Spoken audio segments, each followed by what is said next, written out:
Yo, what is going on, guys? Welcome to the video. I hope your day has been great. Mine's been insane. Once again, this Boston Uprising drama is absolutely insane, guys. We're starting off this video taking a look at Huck's response. Huck basically put out a huge statement denying absolutely everything from the top to the bottom, basically saying everything is misconstrued, you can't really trust the player's opinions, blah, blah, blah. It's a bunch of crap. He is absolutely lying and trying to save his own ass. It's pretty sad. And the crazy thing, guys, so most of you know, I've talked about it on my channel, Neko, the former flex support for the Boston Uprising, has left the team, and I can confirm that Neko was sold over to Toronto for nearly $200,000, guys. $200,000, that's absurd. But Neko posted on a Korean forum completely calling Huck out after he denied everything. From Neko's own words, he said it is just an excuse. He turned the problems into his own advantages. He is such a bastard.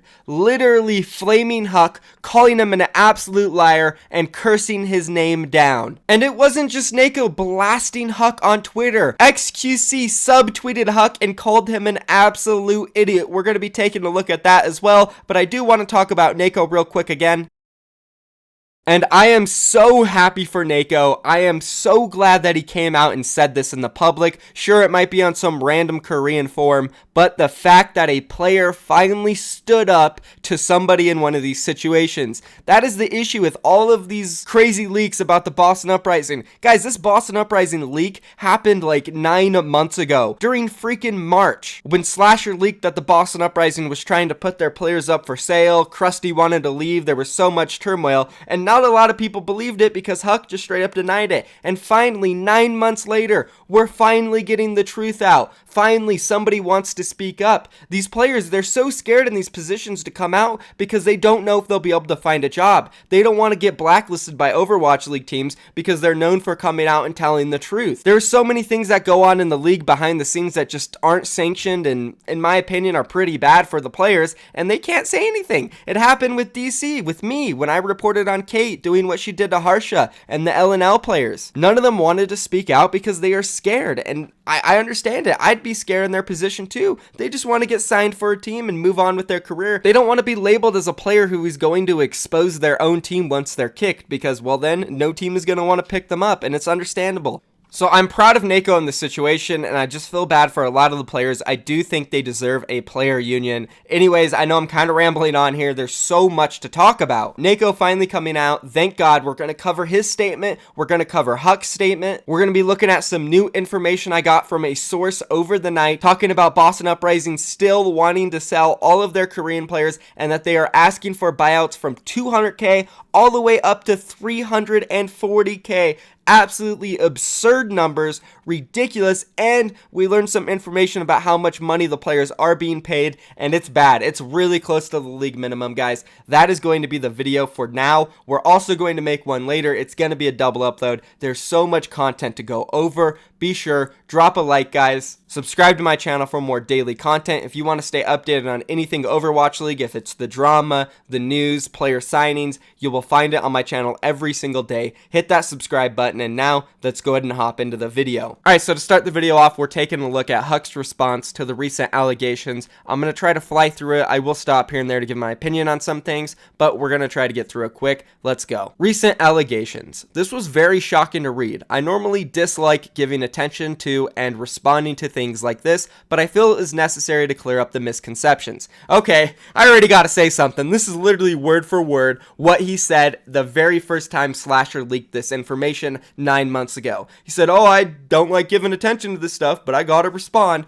Okay, Huck, let's go back into it. Since this is directed at me, it is important as the person responsible for this team to address these allegations. I want our team to be transparent with our fans and the public. The majority of the statements in the article are hurtful and grossly false, some being partially true but twisted to fit an agenda/narrative that isn't true. And down below, he's going to respond to the statement about him dividing the team up. This is what he said. Krusty was given more say/input over the Korean side of the team due to language barriers and the fact that he had an established relationship with some of the players he had worked with before. Naturally, Krusty was culturally closer to the Korean players than the Western players. However, we as a team and staff always discussed things as a group and worked together as a group. Players were never separated. We did every VOD review, every coaching session, every team address as a group. It is unfathomable the team could have succeeded and accomplished what we did in any other way. Now, I will say for the most part, this is pretty accurate. They did do most of their coaching sessions together, but he kind of did steer his response away from the actual report, saying that he divided the team and separated them, which is also true. He did do that, and he tried to spin it off in a way, well, oh no, we didn't do that in coaching sessions and stuff. Well, that doesn't necessarily mean that he still didn't divide them and split them up, which caused the initial rift that snowballed into all this crazy stuff. The next thing is going to be him responding to saying that Gamsu was the translator for the early parts of Stage 4, and they didn't have an overall Korean to English translator until midway into the stage. He responded and said this: "We had a translator with us who was full-time and hired on at the beginning of the year. After he left partway through the year, we did hire a new translator who we still have with us today. Gamsu did help clarify time to time, simply because it is easier as a pro to explain complex game issues if the translation doesn't align, if he wanted. But he has no way, shape, or form been tasked to do, or was it a regular occurrence." Now, this is just a flat-out lie, and again, him trying to mislead and guide this into another way to trick you into thinking, oh, it wasn't that bad. They straight up did not have a translator at the beginning of Stage 4 going into the middle of Stage 4. They had no translator. Gamsu was trying to do most of it. He tried to say, oh, in no way, shape, or form was he tasked to do it. Maybe he wasn't tasked to do it, but he was doing it because he was the only one who could translate. So that's all I can say about that. Straight up lie. He's denying it. It's not true. Moving on now, the next thing he responds to has to do with Kalios and Striker and all the things they did. Kalios getting banned from the facility, Striker being frustrated and quitting scrim blocks, repeatedly damaging computer peripherals, mouses, keyboards, stuff like that, and later requesting to be transferred to another team. His response was this: "On Kalios and Striker, I do not believe in airing internal team issues. Kalios and Striker are both great players, young, passionate, and very driven. In sports management, there are a lot of young guys with a lot of personalities who are put under a lot of stress and only want to succeed, which can cause tensions from time to time. I do not think that our team issues in Season 1 are unlike or any different than most of the other teams in the league. The season was truly grueling. All of the players worked their butts off, and from time to time, there was tension between player to player or player to staff. We talked, worked through it, and overcame. Once again, no one is perfect, and it only is improved if you work towards it collectively, which we did." Now, this is interesting. Huck clearly trying to play the good guy. Oh, I'm not going to expose my players, but it benefits him not to expose his players because, one, they're his players, and two, he is trying to sell them. So if he is like, yeah, they broke keyboards, they got banned from the facility, no team is going to want to buy these players for 200 or 300K. So he's got to try to save face, make his players look good, make his team look good. Yeah, teams went through crap during Season 1. There were players that were raging. There were staff members and players that didn't get along, but not to this extent. Players weren't banned from the facility on every team. Not every single team had players smashing keyboards and breaking mouses. That would not have been allowed by most coaching staffs, and those players would have been disciplined, 100%. The next thing he responds to is talking about Striker and other players getting opportunities to trial for other teams elsewhere in the summer, but however, the team was asking for such ridiculous buyout fees, excess of 5 times the player's salaries, so this is what his response is to that. We as a team have always had an open door policy when it comes to discussing trades, from our star players to our subs. Well, the reason why you have an open door policy right now is because you're trying to get rid of them. But okay, back into his response, there is no player that is off limits. I am always willing to talk through and explore options, whether that is trades or who we scout/pick up/sign. I take pride in the fact that we are willing to take risks other teams aren't. What risks? The only risk you took last season was signing players that were unknown because you wanted to be cheap going into season 1. But okay there, Huck. Okay. I don't see any other risks. I guess the risk is that you're trying to sell one of your players for $300K. Yeah, I guess that is a big risk because nobody's going to accept it. The next thing he responds to is the report that the players are displeased with their contracts and are being paid very close to the league minimum, and they're not being allowed to re-up or renegotiate their salaries going into season 2, despite making the playoffs. Huck's response is this: buyouts and trades is something I obviously cannot be fully transparent about, but I believe we are well within / below what is market price. And the article is inaccurate where they place us 5 times the salary. Generally speaking, a player's opinion does come into play during these conversations, and we do our best to help players be somewhere they are going to be happy if we can. Yeah, keyword, if we can. Well, it's not if we can because you're not. 5 times the salary, that is a fact. Striker is being paid under $70,000 per year. Under that. He's not at $70K, it is under it. So if you want to 5 times anything under $70K to $50K, that puts you at a $250 to $300K buyout, which is 100% accurate. So again, Huck is straight up lying here. Contracts, once again, is something I cannot be fully transparent about. I take pride in the fact that we found the guys that we did and brought them into Overwatch League. Our players had 0 interest and 0 offers from other teams year 1. Yeah, you're right, they did, because you scouted unknown players because you were cheap. Sure, you got some really good ones and you made good decisions. I won't deny that. But the fact is, you did that because you wanted to be cheap. And this is absolutely beyond irrelevant now because it's no longer season 1. Your players made the playoffs. They either deserve raises or they deserve a fair chance at joining another team if they want to pay you a good amount, which is not $300K, Huck. Sure, maybe somewhere around $100K could be more fair,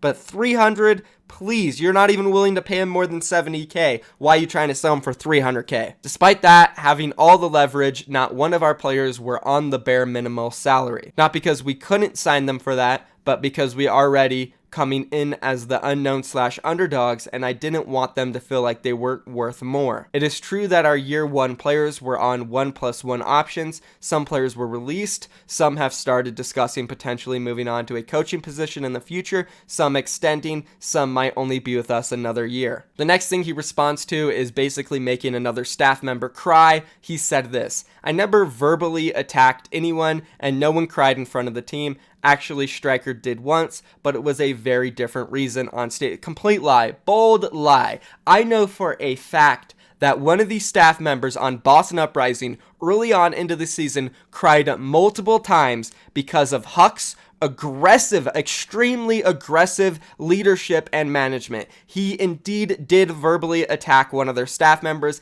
and he did cry in front of the team. That is a fact. So once again, Huck lying just to try to save face and make himself look better. Moving on to the next thing he replies to, which is mistakes, and the fact that mistakes didn't get his flight paid for and didn't know that he was going to be cut from the team, only learning about it from a Twitter post. His response was this: mistakes was fully aware where we stood as far as him prior to the season ending. We had numerous conversations leading up to the end of that year that we were on the fence about picking up his option. During the offseason, we had a heart-to-heart conversation where I was very honest with him that if he wanted to stay and was going to work hard and was going to help, we would be happy to have him back and pick up his option. Mistakes said that he would prefer to be released and that he thought he could do better elsewhere. So we released him. This is not true. Mistakes didn't know what was going on. He thought there was a possibility of him staying. He also thought there was a possibility of him being replaced. And, well, he didn't learn about it until the day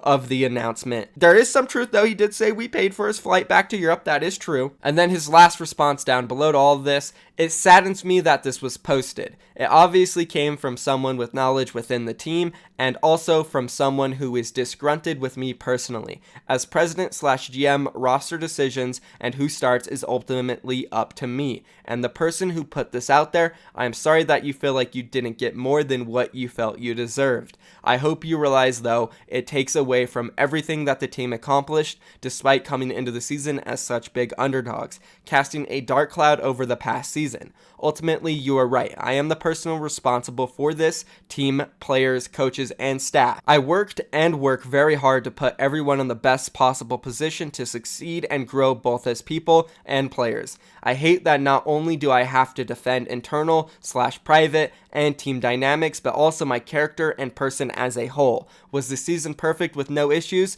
qualms, or complaints? No. Do I think our season looked anything different from most of the teams in the league? No. Oh, come on. Yes, it was drastically different. Sure, teams had their issues, Huck, but not like this, not even close. Regardless, as a person responsible for this team and someone who cares deeply about every player, coach, and staff, I owed everyone the truth. Going forward, as always, we will continue to work to improve. As always, I and we at Boston Uprising welcome the challenge to prove the doubters wrong. I will not be commenting further on this. And that is his whole statement, guys. And again, I just gotta say, most of it is just absolute bullshit. Neko knows it, that's why he called him out on it. Xqc knows it, that's why he called him out on it. I pretty much gave my responses while reading the whole thing to you, so let's go ahead and move on and just jump straight into Neko's response to this. So as I said, it was posted on a Korean forum. I'm not really sure which one it is. dcinside.com. I don't know. It's in Korean,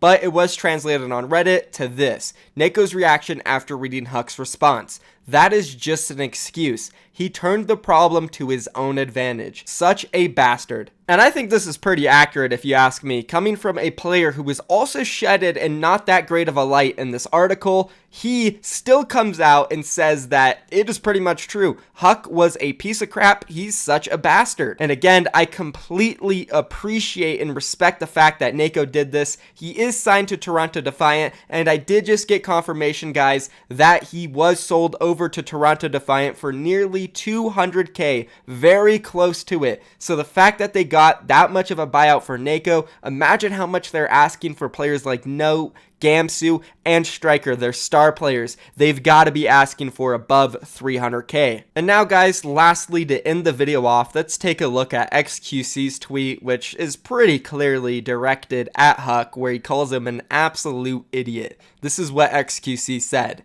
If a leaker reveals something you did, and it's true, ignore it entirely or take accountability. Do not lie. It tanks their reputation/credibility and makes you look worse in the end. Idiot. And there it is, guys. Huck not looking too good after his statement. Xqc blasting him. I'm blasting him. Neko's blasting him. I don't know where to go from here. I'm going to keep digging for more information about Boston Uprising, if their players are going to be sold, if the prices get lowered, if they get better salaries. I'll keep you guys updated on everything I learn, and if you guys want to stay updated on that stuff, you have to subscribe to my channel, turn post notifications on, and you'll never miss a video, and you'll know exactly what's going on behind the scenes in the Overwatch League. Thank you for watching, guys. Have a great night. I'm out of here. Peace.